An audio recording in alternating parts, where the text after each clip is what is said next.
एक मेडिसिन का फॉर्मूला हो या एक परफ्यूम की खुशबू, हर चीज की शुरुआत होती है एक बेसिक कंसेप्ट से। तो शुरुआत करते हैं मूल अवधारणाएं से। मैं डॉक्टर संगीता जैन आपको केमिस्ट्री पढ़ाऊंगी। आप please pay attention. 11th chemistry का पहला चैप्टर है रसायन विज्ञान की कुछ मूल अवधारणाएं, और उसका हम टॉपिक ले रहे हैं मूल अवधारणाएं मींस बेसिक कंसेप्ट से। सो pay attention, I will continue. ध्यान से देखिए। रसायन विज्ञान अणुओं और उनके रूपांतरण का विज्ञान है। यह न केवल 100 तत्वों का विज्ञान है, अपितु उनसे निर्मित होने वाले असंख्य प्रकार के अणुओं का भी विज्ञान है।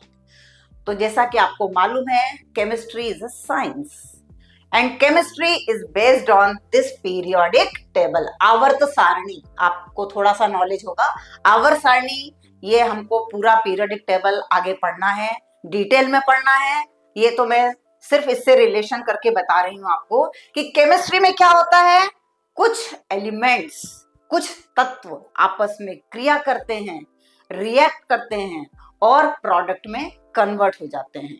तो इस तरीके की सेवरल रिएक्शंस, बहुत सारी रिएक्शंस हमें पढ़ना है, और इन अणुओं का, यानी मॉलिक्यूल्स का, एटम्स का विज्ञान ही केमिस्ट्री है, रसायन है। ठीक है। हम इस यूनिट को क्यों पढ़ रहे हैं, हमारा क्या उद्देश्य है, आपको क्या क्या इंफॉर्मेशन इससे मिलेगी। तो इस यूनिट के अध्ययन के बाद आप रसायन विज्ञान में भारत के योगदान का मूल्यांकन कर सकेंगे और जीवन के विभिन्न क्षेत्रों में रसायन विज्ञान के महत्व को समझ सकेंगे कि पहले भी रसायन की क्या इंपॉर्टेंस थी और किस तरीके से खोज होती गई। ठीक है। आज हम अलग अलग रसायन को पढ़ते हैं, जैसे आपने नाम सुना होगा ऑर्गेनिक केमिस्ट्री यानी कार्बनिक रसायन, इनऑर्गेनिक केमिस्ट्री यानी अकार्बनिक रसायन, फिजिकल केमिस्ट्री, भौतिक रसायन। इन सबको हमने अब सिस्टेमैटिकली क्लासिफाई कर दिया गया है, पर पहले ऐसा नहीं था। तो रसायन में पुराने जमाने में, पुराने टाइम में क्या क्या डिस्कवरीज होती गई, उसको हम इस चैप्टर के माध्यम से समझ सकेंगे। द्रव्य की 3 अवस्थाओं के अभिलक्षणों की व्याख्या कर सकेंगे। द्रव्य यानी मैटर, तो मैटर की 3 अवस्थाएं होती है। ये सब आप 9th में पढ़ चुके हैं, ठीक है ना। 9th में आपने ये मैटर एक चैप्टर था वो पढ़ा हुआ है, तो उसको हम डिटेल में डिस्कस करेंगे। पदार्थ को तत्वों, यौगिकों और मिश्रण में वर्गीकृत कर सकेंगे। तत्वों यानी एलिमेंट्स, यौगिक यानी कंपाउंड्स, और मिश्रण मतलब मिक्सचर। तो किस तरीके से तत्व, यौगिक और मिश्रण को हम वर्गीकृत कर सकेंगे, इन सब के आधार पे विज्ञान को मानव द्वारा प्रकृति को समझना और उसका वर्णन करने के लिए ज्ञान को व्यवस्थित करने के निरंतर प्रयास के रूप में देखा जा सकता है। हम प्रतिदिन प्रकृति में उपस्थित विभिन्न पदार्थों और उनमें होने वाले परिवर्तनों को देखते हैं। जैसे आप घर में ही देखते हैं, दूध से दही जमता है। यदि हमने गन्ने के रस को ज्यादा समय के लिए रख दिया तो वो सिरका बन जाता है। लोहे को बहुत लंबे समय पे रख दिया तो उसमें रस्टिंग हो जाती है या जंग लग जाती है। और इस तरीके के कुछ हम उदाहरण यहाँ पर देख सकते हैं। यहाँ पर पिक्चर में इसको दिखाया गया है। तो ये सारे चेंजेस, आपने ये भी चैप्टर पढ़ा है 9th क्लास में, फिजिकल चेंजेस और केमिकल चेंजेस। फिजिकल चेंजेस यानी भौतिक परिवर्तन, और केमिकल चेंजेस मतलब रासायनिक परिवर्तन। तो इनको किन बेसिस पे डिफरेंशिएट करते हैं वो भी हम डिफरेंस को समझेंगे। आगे चलते हैं। रसायन क्या है, तो सुविधा के लिए विज्ञान को विभिन्न शाखाओं जैसे रसायन, भौतिकी, जीव विज्ञान, भूविज्ञान आदि में वर्गीकृत किया गया है। विज्ञान की वह शाखा जिसमें पदार्थों के संश्लेषण, संगठन, गुणधर्म और अभिक्रियाओं का अध्ययन किया जाता है, रसायन कहलाती है। रसायन मतलब केमिस्ट्री कहलाती है। तो केमिस्ट्री में हम क्या करते हैं, संश्लेषण, सिंथेसिस करते हैं।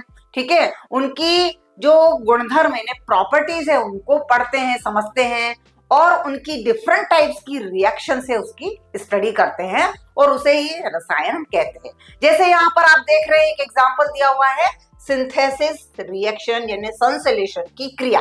तो ये दो रिएक्टेंट्स हैं ए और बी, आपस में रिएक्ट करके अभिक्रिया करके प्रोडक्ट बना रहे हैं ए बी।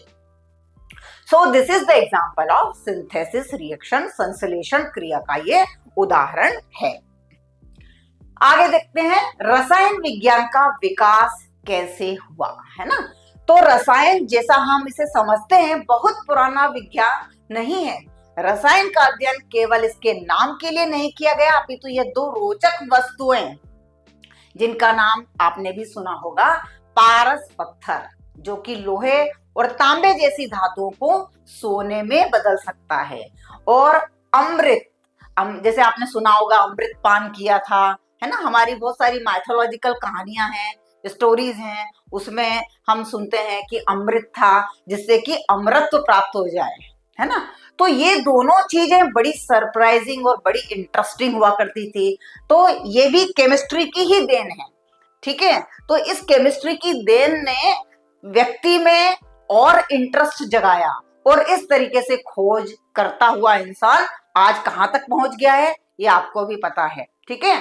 तो पारस पत्थर जो कि लोहे और तांबे जैसी धातुओं को सोने में बदल सकता है, उसकी भी काफी स्टडी हुई है। या अमृत, आजकल तो हम बहुत सारी मेडिसिन जो हैं उनका भी आविष्कार केमिस्ट्री यानी रसायन की ही देन है। पुरातन भारत में लोगों को आधुनिक विज्ञान के उभरने से बहुत पहले से अनेकों वैज्ञानिक तथ्यों की जानकारी थी। वह उस ज्ञान का उपयोग जीवन के विभिन्न क्षेत्रों में करते थे। रसायन का विकास प्रमुखतः 1300 से 1600 सीई में अल्केमी और औषध विज्ञान के औषध रसायन के रूप में हुआ। आधुनिक रसायन ने 18वीं शताब्दी में यूरोप में कुछ अल्केमी परंपराओं के पश्चात आकार प्राप्त किया, जो यूरोप में अरबों द्वारा लाई गई थी। तो ये हिस्टोरिकल थोड़ा सा है कि कब रसायन इमर्ज हुआ, कब लोग इसको जानने लगे और इस तरीके से इसका प्रादुर्भाव हुआ। दूसरी संस्कृतियों विशेषकर चीनी और भारतीय में अपनी अलग अल्केमी परंपराएं थी, जिनमें रासायनिक प्रक्रम और तकनीकी जानकारी अधिक थी। पुरातन भारत में रसायन को रसायन शास्त्र या रस शास्त्र या रस विद्या कहा जाता था।